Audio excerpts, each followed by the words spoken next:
ରାତିରେ ମନେ ମନେ 3 ଥର ଏହି 3ଟି ଶବ୍ଦକୁ ପଢ଼ି ପରିସ୍ରା କରିଦିଅନ୍ତୁ। ଗ୍ୟାରେଣ୍ଟି ଦେଉଛି ସେ ନାରୀ 5 ମିନିଟରେ ତୁମ ପାଖକୁ ଆସିବା ପାଇଁ ବାଧ୍ୟ ହେବ।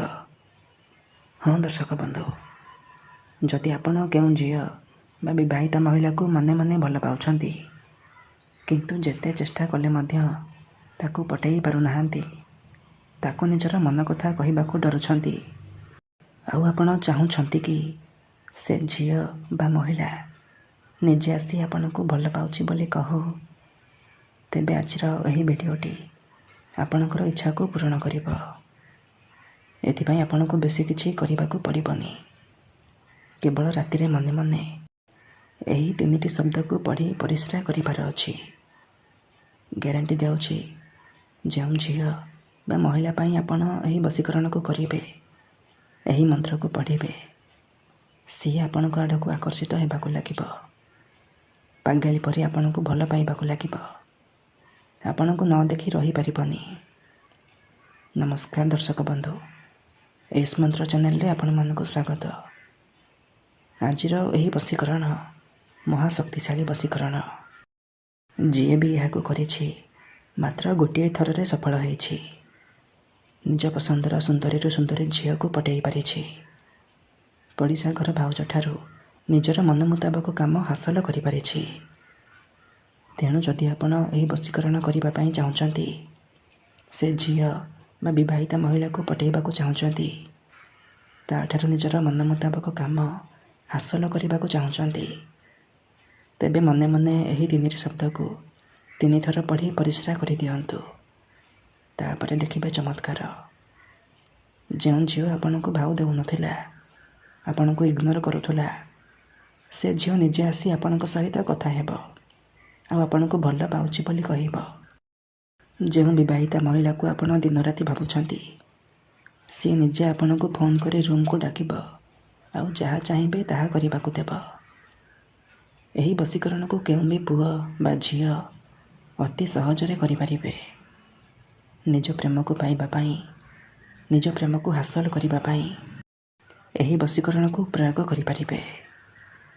ବିନା କୌଣସି ପଇସା ଖର୍ଚ୍ଚ କରି ଆପଣ ନିଜ ଘରେ ବସି ବସି ଅତି ସହଜରେ ଏହି ବଶୀକରଣ କରିପାରିବେ।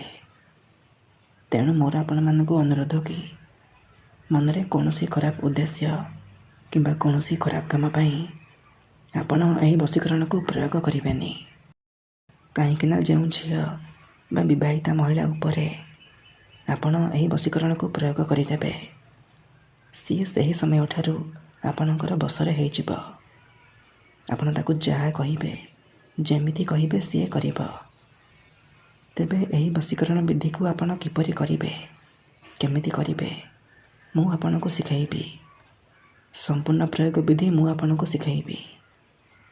ଜାଣିବା ପାଇଁ ଭିଡ଼ିଓଟିକୁ ପୁରା ଧ୍ୟାନର ସହିତ ମୂଳରୁ ଶେଷ ପର୍ଯ୍ୟନ୍ତ ଦେଖନ୍ତୁ। ତେବେ ଯାଇକି ଆପଣ ସମ୍ପୂର୍ଣ୍ଣ ପ୍ରୟୋଗ ବିଧି ଜାଣିପାରିବେ। ଅଧାରୁ ଛାଡ଼ିକି ପଳେଇଲେ କିମ୍ବା କାଟି କାଟି ଦେଖିଲେ ଆପଣ କିଛି ବି ବୁଝିପାରିବେନି। ଆଉ ପରେ କମେଣ୍ଟ କରିବେ, ଗୁରୁଜୀ ଆପଣଙ୍କର ବଶୀକରଣ କାମ କରୁନି। ଦେଖନ୍ତୁ, ବଶୀକରଣ କରିବା ପୂର୍ବରୁ ବଶୀକରଣ ବିଷୟରେ କିଛି ଜାଣି ରଖନ୍ତୁ। ଯେମିତିକି ତନ୍ତ୍ର, ମନ୍ତ୍ର, ଯନ୍ତ୍ର, ବଶୀକରଣ ଇଏ ଏମିତି ସେମିତି କାମ କରେନି।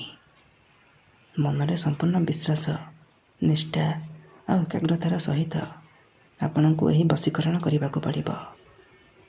ତେବେ ଯାଇ ମୁଁ ଆପଣଙ୍କୁ ଗ୍ୟାରେଣ୍ଟି ଦେଉଛି, ଆପଣ ଯେଉଁ ଝିଅ ବା ବିବାହିତା ମହିଳାକୁ ମନେ ମନେ ଭଲ ପାଉଛନ୍ତି, ତାକୁ ଅତି ସହଜରେ ପଟେଇ ପାରିବେ ଆଉ ତା'ଠାରୁ ନିଜର ମନ ଚାହୁଁଥିବା କାମ ହାସଲ କରିପାରିବେ।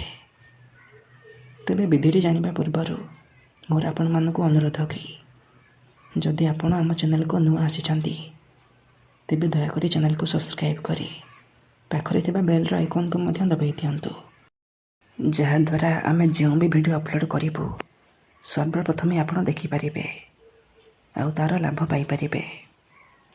ତେବେ ମନେ ରଖନ୍ତୁ, ଏହି ବଶୀକରଣ ବିଧିକୁ ଆପଣ କେଉଁ ବି ବାରରେ କରିପାରିବେ, କିନ୍ତୁ ଯେବେ ବି କରିବେ ସନ୍ଧ୍ୟା 6ଟାରୁ ରାତି 10ଟା ମଧ୍ୟରେ କରିବେ। ପ୍ରଥମେ ଆପଣ କ'ଣ କରିବେ, ଖଣ୍ଡେ ସାଧା କାଗଜ ଆଣିବେ।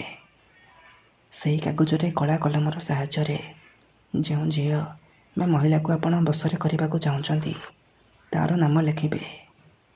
ନାମ ଲେଖିସାରିବା ପରେ ସେ କାଗଜକୁ ନେଇକି କୌଣସି ଏକ ସୁନସାନ ଜାଗାକୁ ଯିବେ। ଧ୍ୟାନ ରଖିବେ, ଯେଉଁଠାରେ ଆପଣଙ୍କୁ କେହି ଦେଖିବେନି କିମ୍ବା ଅଧାରୁ ଡାକିବେନି। ତାପରେ ସେ କାଗଜକୁ ତଳେ ମାଟି ଉପରେ ରଖିବେ। ତାପରେ ଆଖି ବନ୍ଦ କରିକି ସେହି ଝିଅ ବା ମହିଳାକୁ ମନେ ମନେ ଭାବିବେ। ତା'ର ମୁହଁକୁ ନିଜ ମନରେ ଭାବିବେ। ତାପରେ ମନେ ମନେ ଏହି 3ଟି ଶବ୍ଦକୁ 3 ଥର ପଢ଼ିଦେବେ। ଓମ୍ ବସମ୍ କୁରୁକୁରୁ, ଓମ୍ ବସମ୍ କୁରୁକୁରୁ, ଓମ୍ ବସମ୍ କୁରୁକୁରୁ। 3 ଥର ଏହି 3ଟି ଶବ୍ଦକୁ ପଢ଼ି ସାରିବା ପରେ ଆପଣ 5 ଥର ସେହି ଝିଅ ବା ମହିଳାର ନାମ କହିବେ ଯାହାକୁ ଆପଣ ପଠାଇବାକୁ ଚାହୁଁଛନ୍ତି। ତାପରେ ସେ କାଗଜ ଉପରେ ପରିସ୍ରା କରିଦେବେ। ପରିସ୍ରା କରିସାରିବା ପରେ ଆପଣ ଚୁପଚାପ ଘରକୁ ଫେରିଆସିବେ। ପଛକୁ ବୁଲିକି ଚାହିଁବେନି। ଏତିକି କରିକି ଦେଖନ୍ତୁ, ଗ୍ୟାରେଣ୍ଟି ଦେଉଛି ସେ ଝିଅ ହେଉ ବା ବିବାହିତା ମହିଳା ଆପେ ଆପେ ପଟିଯିବ। ଧନ୍ୟବାଦ।